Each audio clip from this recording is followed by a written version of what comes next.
تو یہ بنیادی طور پر ہمارے پاس ابتدائی کلاسز میں یہ 8 نکات ہیں. ان 8 نکات کو ہم ترتیب کے ساتھ دیکھتے ہیں.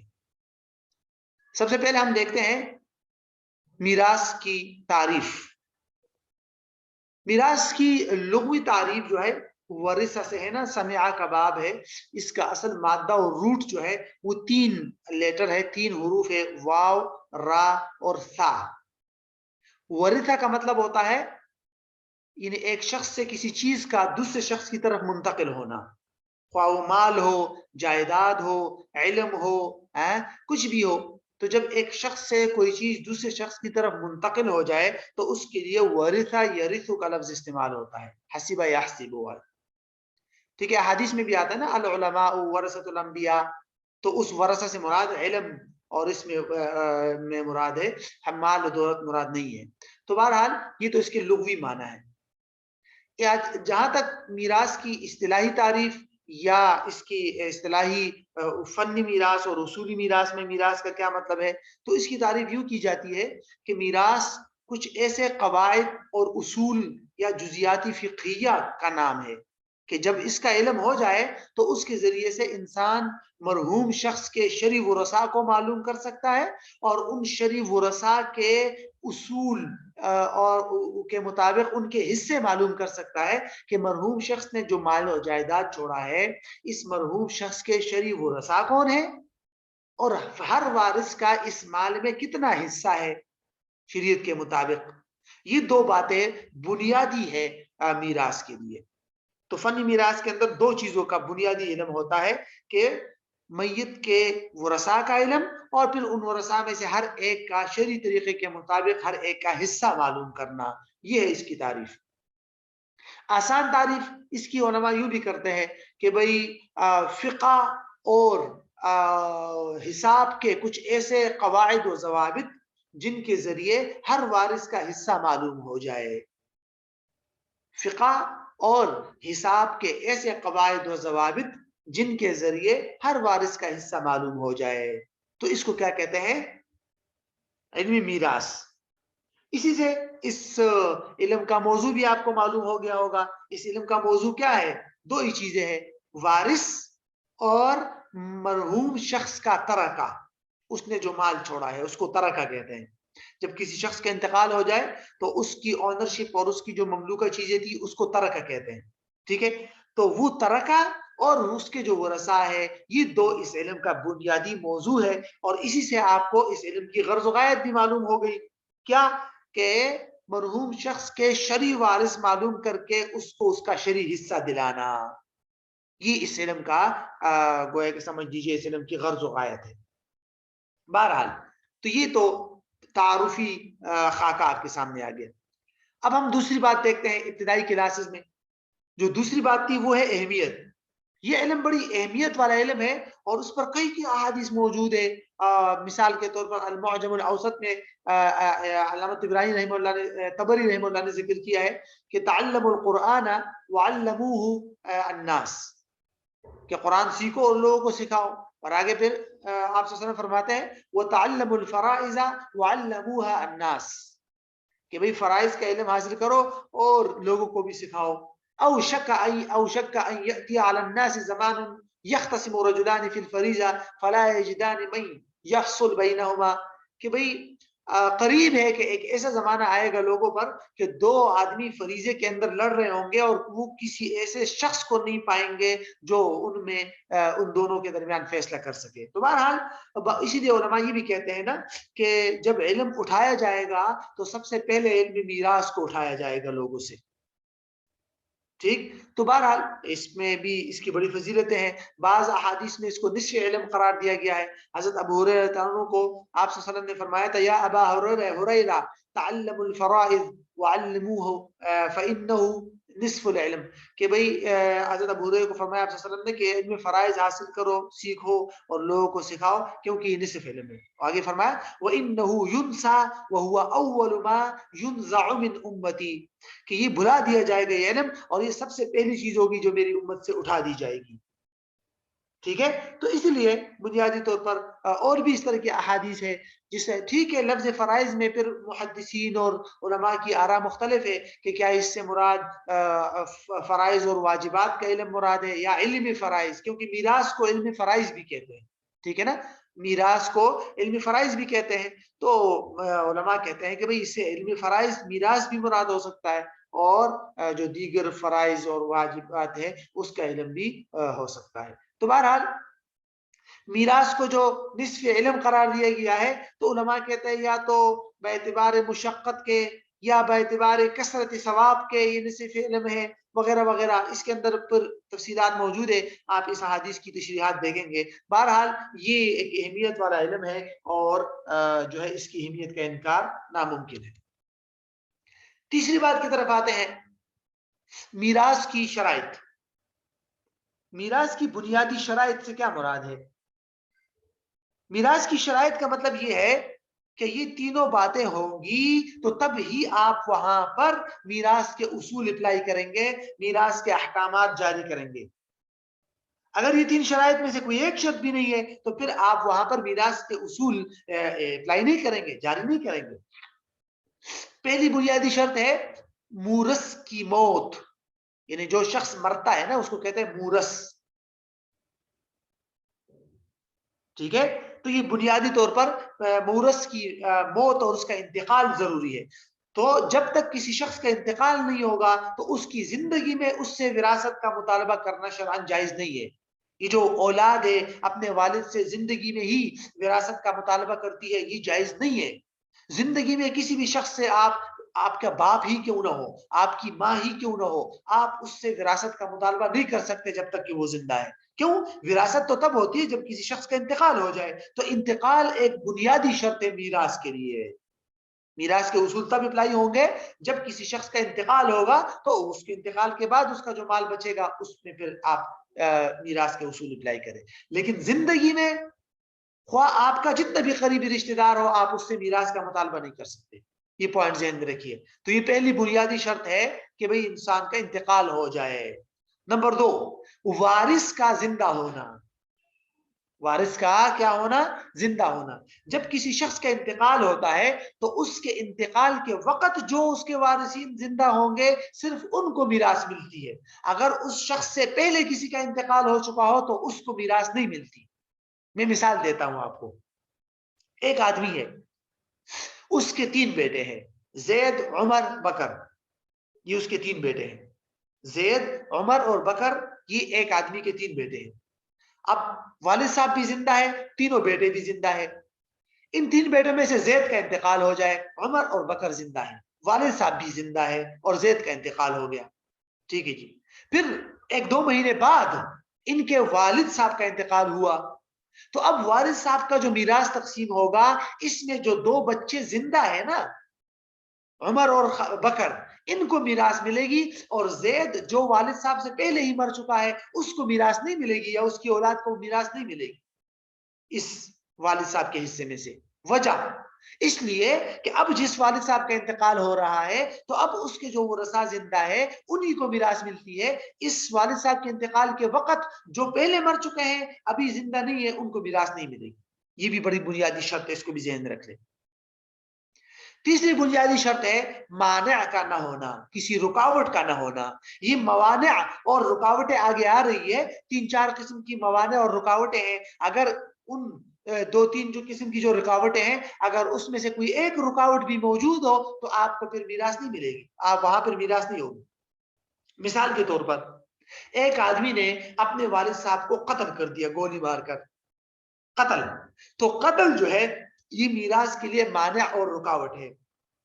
تو ایسے بیٹے کو اپنے مقتول باپ کی وراثت میں سے حصہ نہیں ملے گا، اگرچہ باپ مر چکا ہے، پہلی شرط موجود ہے باپ مر چکا ہے، دوسری شرط بھی موجود ہے کہ بیٹا بھی زندہ ہے، لیکن تیسری شرط موجود نہیں ہے، وہ کیا ہے؟ رکاوٹ موجود ہے، وہ ہے قتل، کہ اس نے اپنے باپ کو قتل کیا ہے، لہذا مقتول کی میراث میں قاتل کو کچھ نہیں ملے گا۔ تو یہ ایک مانع ہے، تو وہ موانع اور رکاوٹیں موجود نہ ہو، یہ تیسری بنیادی شرط ہے۔ اس موانع اور رکاوٹوں کی تفصیلات آگے آ جائے گی، ٹھیک ہے۔ تو یہ بنیادی طور پر میراث کی 3 شرائط ہے۔ اب آتے ہیں ہم چوتھے پوائنٹ کی طرف. چوتھا جو نقطہ ہے وہ ہے اسباب ارث. اسباب ارث کا کیا مطلب ہے؟ اسباب ارث کا مطلب ہے وہ کون سے ریزنز ہے، وہ کون سے اسباب ہے جس کی بنیاد پر ایک انسان کو مرحوم شخص کی میراث مل سکتی ہے. ایک انسان کو کسی کی، مثلا دنیا میں تو بہت سارے لوگ مر رہے ہیں لیکن ہمیں تو ان کی میراث نہیں مل رہی. تو ایسی کیا بنیادی ریزن ہونے چاہیے جس کی بنیاد پر مرحوم شخص کی میراث میں آپ کو حصہ مل جائے؟ وہ بنیادی ریزنز اور بنیادی اسباب کیا ہے جس کی بنیاد پر کسی بھی شخص کو وراثت میں حصہ ملتا ہے؟ وہ 3 ہے. اسباب ارث کل کتنے ہیں؟ 3. نمبر 1 رشتہ داری، اس کو بعض علماء نے قرابت کا بھی تذکرہ کیا. اس کا قرابت، ٹھیک ہے، رشتہ داری یا قرابت، بیٹا ہے، اسی طرح والدہ ہے، باپ ہے، تو یہ آپس میں رشتہ داری ہے. ایک بار شخص مر گیا، اس کا باپ زندہ ہے. ایک شخص مر گیا، اس کا بیٹا ہے. ایک شخص مر گیا، اس کی بیٹی ہے. تو مرحوم کے ساتھ رشتہ داری کا تعلق ہے تو میراث مل جاتی ہے. مزید تفصیل آگے آ جائے گی. ٹھیک. دوسری بنیادی ہے، بنیادی دوسرا سبب ہے زوجیت. اس کو نکاح بھی کہہ سکتے ہیں آپ. مثلا شوہر کا انتقال ہو گیا تو بیوی کو ملتا ہے، بیوی کا انتقال ہو گیا تو شوہر کو حصہ ملتا ہے. کیوں؟ دونوں کا آپس میں جو سبب ارث ہے وہ موجود ہے، وہ ہے زوجیت. تیسرا جو بنیادی سبب ہے اس کو کہتے ہیں ولا. اس کی مزید تفصیل انشاءاللہ ہم آگے بیان کریں گے. ولا جو ہے یہ بنیادی طور پر ابتدائی اسلام میں ہوتا تھا کہ کوئی غیر مسلم جو ہے وہ مسلمان کے ہاتھ پر مسلمان ہو جاتا تھا اور اس مسلمان کے ساتھ کوئی ایسا کانٹریکٹ اور عقد کر لیتا تھا کہ یہ جو نیا مسلمان ہوا ہے نا، یہ اس مسلمان شخص کو کہتا کہ بھئی میں آپ کے ساتھ ولا کا عقد کرتا ہوں، اگر تو مجھ سے کوئی غلطی ہو گئی یا مجھ سے کوئی جرم ہو گیا یا مجھے گرفتار کر لیا گیا یا کوئی جنایت میں نے کر دی تو وہ ساری ذمہ داریاں تم برداشت کرو اور میری مدد کرنا، میری معاونت کرنا. تو وہ جو مسلمان ہے، اوریجنل مسلمان، اس نے کہا ٹھیک ہے. ٹھیک ہے. اور اس میں پھر کیا ہوتا ہے کہ جب اس نیا جو مسلمان ہوا ہے، کافر جو مسلمان ہوا ہے، جب اس کا انتقال ہو جاتا ہے پھر اس کی میراث جو ہے اس مسلمان کو ملتی ہے اگر اس کے اپنے ورثاء نہ ہو تو. اس کو کہتے ہیں ولا. ٹھیک ہے. اس کی انشاءاللہ مزید ڈیٹیل آگے کچھ نہ کچھ آ جائے گی، لیکن بہرحال ابتدائی اسلام کے اندر یہ تھا. تو تقریباً آج کل اس کا وہ نہیں ہے وجود، لیکن جو ہے یہ بھی ایک سببی میراث تھا کہ جس کی بنیاد پر لوگوں کو میراث کا حصہ ملتا تھا. اچھا، میراث کے بنیادی ارکان کیا ہے؟ ارکان کا مطلب یہ ہوتا ہے کہ جب بھی آپ میراث کا مسئلہ لکھے یا جب بھی آپ کسی مرحوم شخص کا مال تقسیم کرے تو بنیادی طور پر جو بڑی بڑی چیزیں ہیں وہ کیا ہونی چاہیے؟ بیس، بنیادیں، کہ جس کے بغیر جو ہے وہ میراث کے اصول کی کوئی ضرورت نہیں ہوتی. وہ 3 ہے. ایک ہے مورث، یعنی جس شخص کا انتقال ہوتا ہے، مرحوم شخص. اگر کوئی مرا ہی نہیں ہے تو بس ختم معاملہ ہی، آگے پھر معاملہ چلے گا ہی نہیں، میراث کے اصول اپلائی نہیں ہوں گے. نمبر 2 ترکہ، کہ اس نے پیچھے جو مال چھوڑا ہے وہ بھی ایک رکن ہے. اور نمبر 3 وارث، کہ بھئی اس کے جو وارثین زندہ ہے. تو یہ نہیں تینوں کا آپس میں ریلیشن ہے اور انہی تینوں پر میراث کے اصول اپلائی ہوں گے. یہ مرتا ہے، اس کے تفصیلات ہوتی ہے. پھر اس کے بعد ہم ادھر آتے ہیں ترکہ کے پاس. اس نے جو مال چھوڑا ہو، کوئی بھی مرحوم شخص اپنے پیچھے جو مال چھوڑتا ہے اس کو کیا کہتے ہیں؟ ترکہ. ٹھیک ہے. تو اس کو پھر یہاں تقسیم کیا جاتا ہے وارثین کے درمیان. تو بہرحال اس کی مزید تفصیل آگے آئے گی کہ وارثین کون ہیں، ترکہ کی کیا تفصیلات ہے، تو وہ الگ بات ہے. لیکن میراث کے جو بنیادی ارکان ہیں اس کو اپنے ذہن میں رکھنا ہے، وہ 3 ہیں. حقوق اربعہ. حقوق اربعہ کا مطلب ہوتا ہے 4 بنیادی حقوق. حقوق اربعہ کا مطلب کیا ہے؟ 4 بنیادی حقوق. 4 بنیادی حقوق کا کیا مطلب ہے؟ کسی بھی انسان کا جب انتقال ہوتا ہے نا، کسی بھی انسان کا جب انتقال ہوتا ہے تو ترتیب وار اس کے مال سے یہ سارے کام کیے جاتے ہیں. زید کا انتقال ہوا، اس نے اپنے پیچھے جو بھی بینک بیلنس، جو بھی جائیداد مال چھوڑا ہے، اس مال و جائیداد کے اندر یہ 4 حقوق ترتیب کے ساتھ آپ اپلائی کریں گے. دیکھیے یہاں سے 1، پھر 2، پھر 3، پھر 4، اسی ترتیب کے ساتھ. نمبر 1 پہ ہے کفن دفن. اس کو تجہیز و تکفین بھی کہتے ہیں. یعنی جب کسی شخص کا انتقال ہوتا ہے تو سب سے پہلے اس کے مال سے کچھ پیسے وغیرہ نکال کر اس شخص کے لیے کفن دفن کا انتظام کیا جائے گا وہ سنت کے مطابق. یہ نہیں ہے کہ آپ جو ہے دیگوں پہ دیگے کھلانا شروع کر دے اور لوگوں وہ چیزیں کفن دفن میں نہیں آتی. سنت کے مطابق اس کے کفن پر جو خرچہ آتا ہے اس کے دفن پر جو خرچہ آتا ہے وہ اس کے مال سے لیا جائے گا. تو سب سے پہلا کام مرحوم شخص کے مال کے اندر کون سا کام کرنا پڑتا ہے؟ سب سے پہلے کفن دفن کا. اچھا یہاں پر ایک بات اور بھی آپ نے ذہن میں رکھنی ہے وہ یہ کہ عام لوگوں کے لیے تو یہی اصول ہے کہ جب بھی کسی شخص کا انتقال ہوتا ہے تو اس کے کفن دفن کا خرچہ خود اس مرحوم شخص کے مال سے لیا جاتا ہے. لیکن اس کے ساتھ ساتھ آپ نے دو باتیں مزید ذہن میں رکھنی ہے. ایک تو یہ کہ اگر کسی نے احسان کے طور پر کفن دفن کا معاملہ کر دیا خرچہ دے دیا تو الگ بات ہے پھر اس کے مال سے نہیں لیا جائے گا. مثلا زید کا انتقال ہوا اور اس کے بیٹے نے کفن کا خرچہ لگا دیا دفن کا خرچہ دے دیا اور اپنے والد صاحب کے مال سے کچھ نہیں لیا احسان کے طور پر تو ٹھیک ہے جائز ہے پھر اس کے باپ کے مال سے یہ کفن دفن کا خرچہ نہیں لیا جائے گا. ورنہ اگر جھگڑا ہو جائے کوئی نہیں دے رہا تو پھر مرحوم شخص کے مال سے ہی دیا جائے گا. تو اصل اصول یہی ہے کہ مرحوم شخص کے مال سے ہی اس کا کفن دفن کا خرچہ ہوگا. لیکن کوئی اور کوئی بھی ہو بھائی ہو بیٹا ہو کوئی بھی ہو وہ اگر اپنے طور پہ احسان کے طور پر مرحوم شخص کے کفن دفن کا خرچہ اپنے ذمہ کر لے تو الگ بات ہے وہ تو احسان ہو گیا. ایک بات تو یہ سمجھ آ گئی. دوسری بات اگر بیوی کا انتقال ہو گیا تو بیوی اور شوہر زندہ ہے تو اس کے کفن دفن کا خرچہ بیوی کے مال سے نہیں لیا جائے گا وہ شوہر کی ذمہ داری ہے. یہ پوائنٹ ذہن میں رکھنا یہ بہت ضروری ہے عمومی طور پر لوگ بھول جاتے ہیں اس کو. ٹھیک ہے اگر عورت کا انتقال ہو جاتا ہے اور اس کا شوہر صاحب زندہ ہے تو اس عورت کے کفن دفن کا خرچہ شوہر کی ذمہ داری ہے کسی اور کی ذمہ داری بھی نہیں ہے اور خود اس عورت کے مال سے بھی کفن دفن کا خرچہ نہیں لیا جائے گا شوہر کی ذمہ داری ہے. ٹھیک ہے تو یہ ہے بنیادی طور پر پہلا پوائنٹ کفن دفن. اب دوسری بات کی طرف آئیے قرض. جب مرحوم شخص کے مال سے آپ نے اس کے کفن دفن کا خرچہ وغیرہ نکال دیا اس کے بعد دیکھا جائے گا کہ اس مرحوم شخص پر قرض ہے یا نہیں. اگر قرض ہے تو پھر اس کے مال سے قرض ادا کیے جائیں گے. ٹھیک ہے اس پر جتنے بھی قرض ہیں وہ سارے کے سارے قرض ادا کر دیے جائیں گے. نمبر 3 جب قرض ادا ہو گئے پھر بھی مال بچ گیا مثال کے طور پہ ایک شخص نے 1 کروڑ روپیہ چھوڑا تھا اس میں سے کفن دفن کے اخراجات بھی نکال دیے قرضے بھی ادا کر دیے 20 لاکھ تک کے قرضے تھے 12 جتنے بھی تھے 70 لاکھ روپے بچ گئے 70 لاکھ روپے بچ گئے. تو اس کے بعد کیا کیا جائے گا وصیت. اگر مرحوم شخص نے کسی کے لیے کوئی چیز وصیت کی ہے کوئی مال وغیرہ تو اس کے بعد اس مرحوم شخص کے ترکہ اور مال سے وصیت کی ادائیگی ہوگی. لیکن وصیت کے لیے بھی آپ نے 2 باتیں ذہن میں رکھنی ہے یہ بھی ضروری ہے. اچھا تو تیسرے نمبر پر پھر کیا ہوگا جو مال بچ جائے اس سے وصیت کی ادائیگی ہوگی. لیکن وصیت کے لیے 2 بنیادی باتیں آپ نے ذہن میں رکھنی ہے. پہلی بات وصیت جو ہے وہ مکمل ترکہ کے 1/3 یعنی تہائی حصے تک وصیت جاری ہو سکتی ہے اس سے زیادہ نہیں.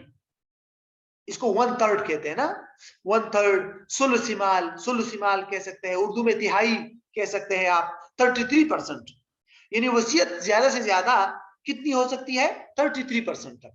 33% سے زیادہ اگر مرحوم نے وصیت کی ہے تو اس پہ عمل نہیں ہوگا اس پہ عمل کرنا کوئی ضروری نہیں ہے. وہ وارثین بالغ ورثاء کی اجازت پر موقوف ہے. اگر سارے ورثاء بالغ ہیں تو بیچ میں کوئی نابالغ ہے تو اس کی اجازت بھی معتبر نہیں ہے. بہرحال تو وصیت زیادہ سے زیادہ 33% تک ہو سکتی ہے. اگر کسی شخص نے مثلا 1 کروڑ روپیہ ہے اور اس نے وصیت کی ہے 50 لاکھ تو یہ غیر معتبر ہے. زیادہ سے زیادہ 33 لاکھ جو ہے وہ 33 لاکھ کے جتنے بھی بنتے ہیں 33% مطلب 1/3 مال 1/3 اس حد تک وصیت پہ عمل ہوگا. اس کے بعد جو مال بچ جائے گا وہ ہے ترکہ کی تقسیم ورثاء کے درمیان. سب سے آخری جو چوتھا حق ہے یہ ہے ورثاء کے درمیان. اب جو مال بچ گیا یہاں سے ان 3 مراحل سے گزر کر یہاں جو مال بچ کے آ جائے گا وہ مال اس کے ورثاء میں تقسیم ہوگا. اس کے بیوی بچوں وغیرہ کے اندر جو بھی شریک ورثاء ہے ان سب کے درمیان پھر وہ مال تقسیم ہوتا ہے. ٹھیک ہے. تو یہ ہے بنیادی طور پر ان کو کیا کہتے ہیں حقوق اربعہ. ٹھیک ہے. اس کو یوں تعبیر کیا جاتا ہے تجہیز و تکفین کا خرچہ نکالنا، ادائیگی قرض، اجراء وصیت از ثلث مال اور تقسیم بقیہ مال بین الورثہ. یعنی ورثاء کے درمیان پھر بعد میں جو مال آپ تقسیم کریں گے تو وہ تقسیم کریں. اچھا جی. اب ہم آتے ہیں 7ویں پوائنٹ کی طرف جو کہ ہے موانع ارث. موانع کا کیا مطلب ہے؟ موانع یہ مانع کی جمع ہے. موانع کیا ہے؟ موانع یہ پلورل ہے. ٹھیک ہے. اور مانع کی جمع ہے. مانع کا مطلب ہوتا ہے رکاوٹ. رکاوٹ. تو موانع ارث کا کیا مطلب ہو جائے گا؟ موانع ارث کا مطلب ہے ایسی رکاوٹ ہے کہ جس کی وجہ سے انسان وصیت سے انسان میراث سے محروم ہو جاتا ہے. اگر ان موانع اور ان رکاوٹوں میں سے کوئی بھی رکاوٹ موجود ہوگی پائی جائے گی تو انسان میراث سے محروم ہو جاتا ہے. ٹھیک ہے. وہ بنیادی طور پر وہ موانع کون سے ہیں؟ تو یہ بنیادی طور پر 4 قسم کے موانع ہیں. پہلا مانع یا بنیادی جو رکاوٹ ہے جس کی وجہ سے انسان میراث سے محروم ہو جاتا ہے وہ ہے غلام ہونا. یعنی غلام یہ پہلے زمانے میں ہوتا تھا، آج کل نہیں ہے تقریباً. ٹھیک ہے. تو غلام وجہ یہ تھی کہ غلام جب تک غلام ہے تو اس کا سارا مال جو ہے وہ تو اس کے آقا کا ہے. ٹھیک ہے. خواہ وہ مدبر ہے، مکاتب ہے، جو بھی ہے، لیکن جب تک وہ غلام ہے اس کا سارا مال تو اس کے آقا کا ہے. تو اس لیے اگر وہ مرتا ہے تو اس کی وراثت وغیرہ جاری نہیں ہوتی. یا خود اگر اس کا کوئی آقا وغیرہ مرتا ہے یا کوئی اور مرتا ہے تو غلام کو بھی وراثت نہیں ملتی. ٹھیک ہے. تو ان غلاموں کو وراثت نہیں ملتی. یہ بھی ذہن میں رکھے. بہرحال یہ آج کل نہیں ہے. نمبر 2 جو بنیادی چیز ہے وہ ہے قتل. کوئی بھی انسان اگر اپنے مورث کو قتل کرے گا تو قاتل کو مقتول کی وراثت نہیں ملے گی. یہاں قاتل کا مطلب یہ نہیں ہے کہ وہ دنیا میں کسی کو بھی قتل کرے تو اس کو اپنے باپ کی وراثت نہیں ملے گی. نہیں. قاتل اور مقتول کے درمیان میں وراثت جاری نہیں ہو سکتی. یہ بنیادی چیز ہے. ایک شخص سے اس نے اپنے باپ کو قتل کر دیا تو اس کو باپ کی وراثت میں سے حصہ نہیں ملے گا.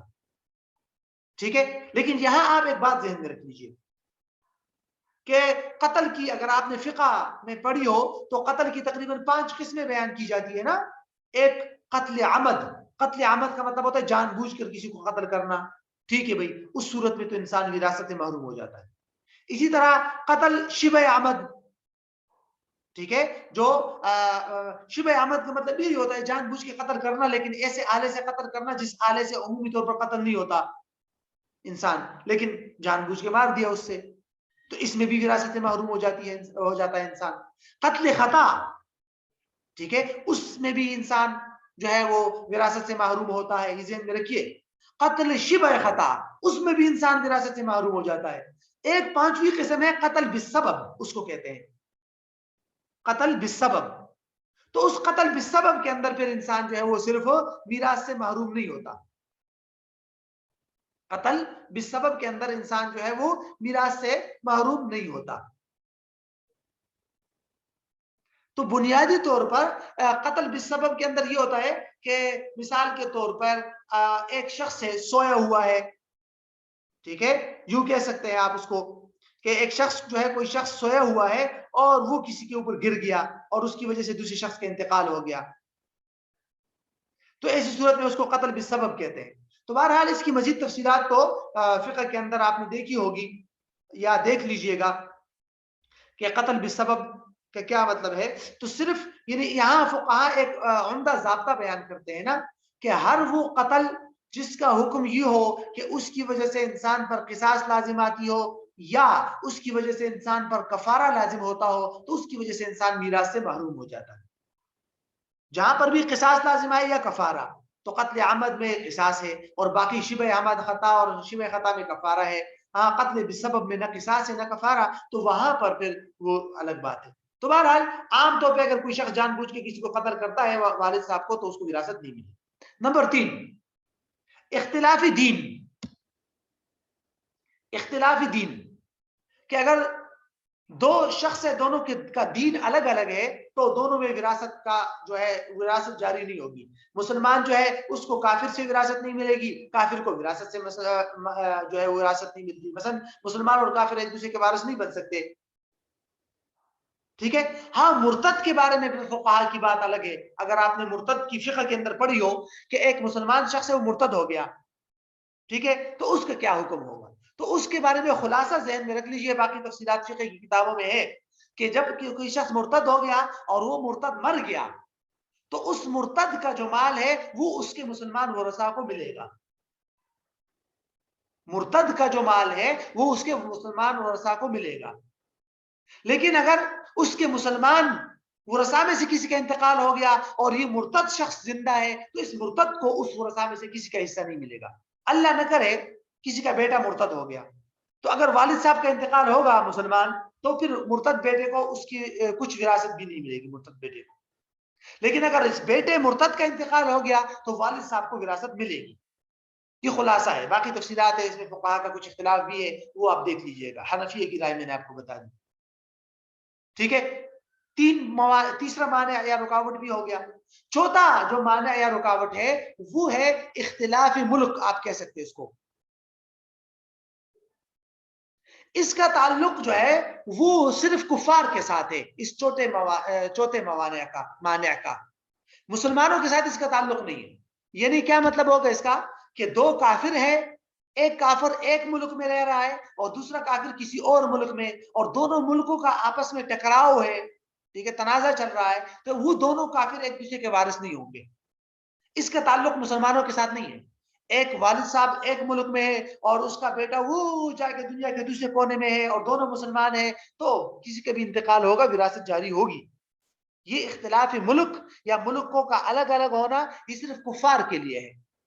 ایک بات تو یہ ذہن میں رکھیے کہ کفار کے لیے, کفار ہم سے مسئلہ پوچھتے نہیں ہے اور نہ ان کو ضرورت ہے, ٹھیک ہے, کہ دو کافر ہیں, ایک کافر ایک ملک میں رہ رہا ہے, دوسرا کافر دوسرے ملک میں, اور دونوں ملکوں کا آپس میں تنازع بھی چل رہا ہے, صلح بھی نہیں ہے, تو پھر وہ دونوں کافر ایک دوسرے کے وارث نہیں ہوں گے. تو بہرحال یہ ہمارے کام کی چیز نہیں ہے نمبر 4, اور نمبر 1 بھی ہمارے کام کی چیز نہیں ہے. تو اصل جو مانع اور رکاوٹیں ہیں جسے ہمیں دیکھنا ہے اور جو آج کل ہمیں ضرورت پیش آ سکتی ہے وہ نمبر 2 اور نمبر 3 ہے, ٹھیک ہے.